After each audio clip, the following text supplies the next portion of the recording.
Okay. Now it's time to go to the cave and let's get the action started.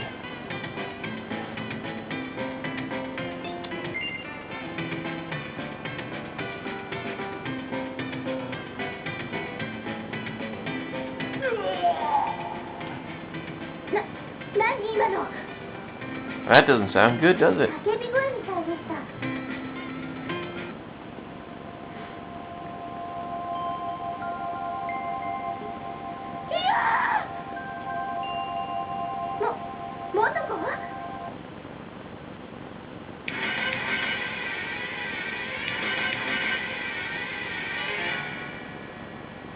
Love the music. So dramatic.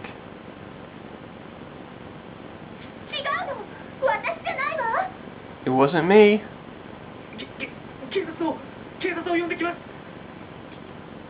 Okay, he's gonna go call the police. Oh, this can't be good. We've got Motoko standing over a dead corpse with the bloody scythe in her hand.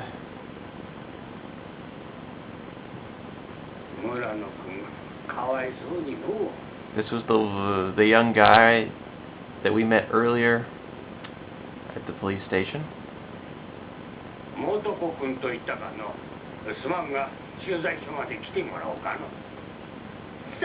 He's apologizing, but he's got to lock her up in the station because, well, looks like she did it.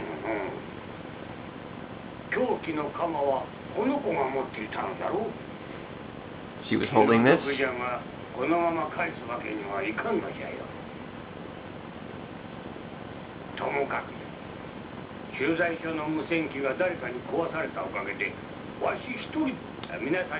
Basically explaining that, yes, he's got no other choice to lock her up, and since he's by himself,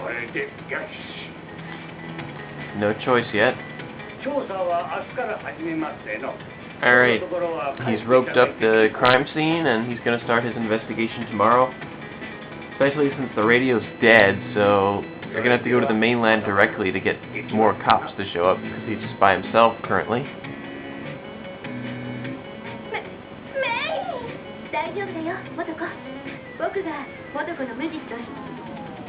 Basically telling her that we believe in her, and we'll figure out a way to free her. And that, of course, is our first big goal here.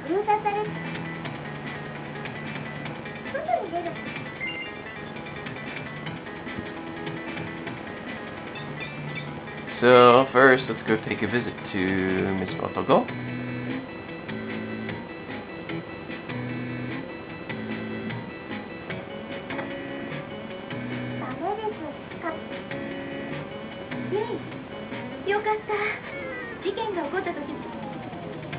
And here we can interview her, find out, you know, what exactly happened, or at least what she remembers, which, again, isn't very much.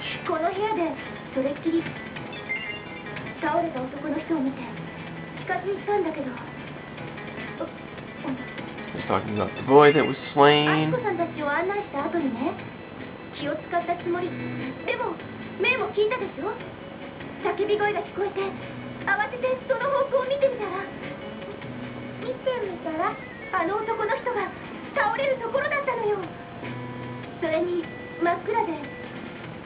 So Motoko's basically explaining that she's positive it was a murder and not an accident,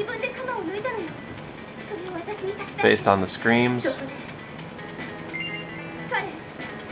So probably not a probably not suicide, probably not an accident, but an actual murder. And we're basically just promising we're going to get her out of here.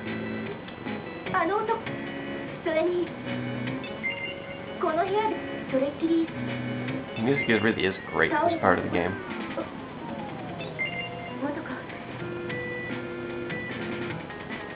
Alright.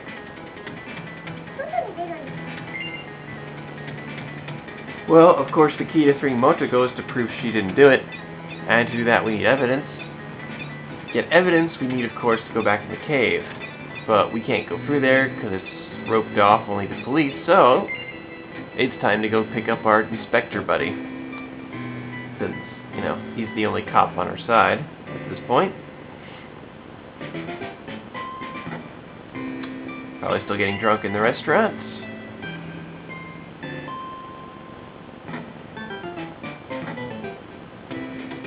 No, he isn't. Well then, I do believe his room is on the 3rd floor. Let's try there. Ah, here we are. What happened?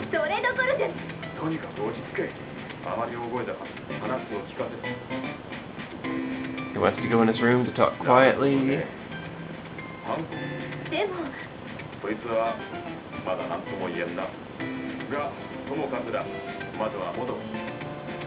And he's going to join up with us to help Frimosa go. And he says the first thing to do is to go talk to her again, so he can learn everything. So now we need to go back to Motoko.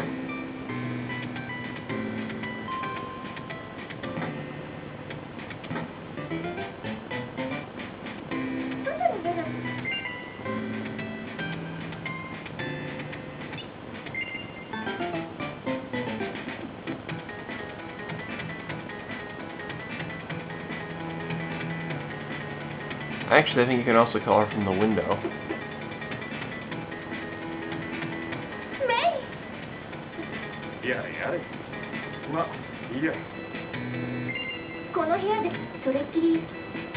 And pretty much the same thing again, but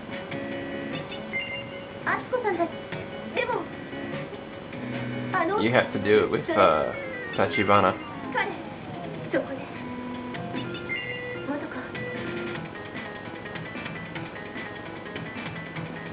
Alright, and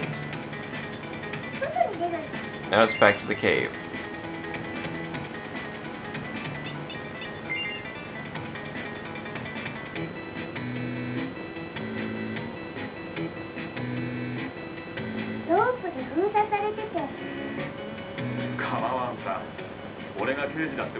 He's explaining that he's a detective. We can just ignore it. We can just cut down the rope and go through anyway. Of course, if you were Mei by herself, you couldn't get in here. It's too dark. We can't see anything. So we gotta go turn the lights on, of course.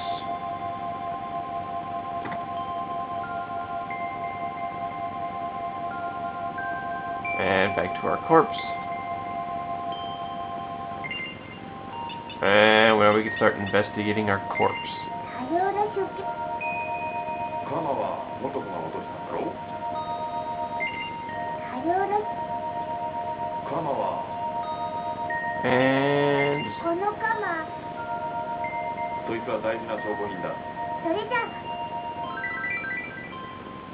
And just picking up items that we can use as evidence later.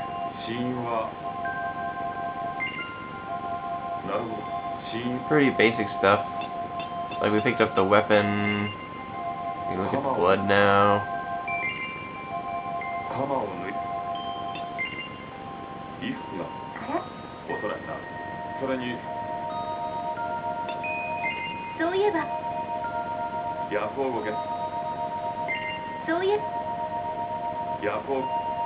And get a new option, what he's holding in his hand.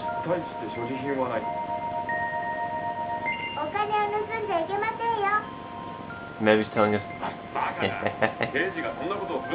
Navi's accusing Tachibana of trying to steal the money out of the wallet that we just picked up, which of course he does not like.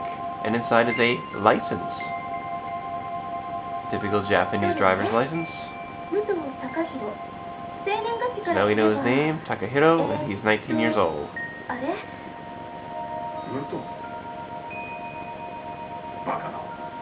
Impossible.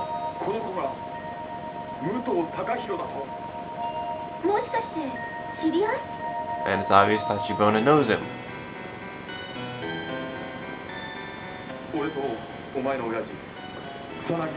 And we'll get into his story in the next video.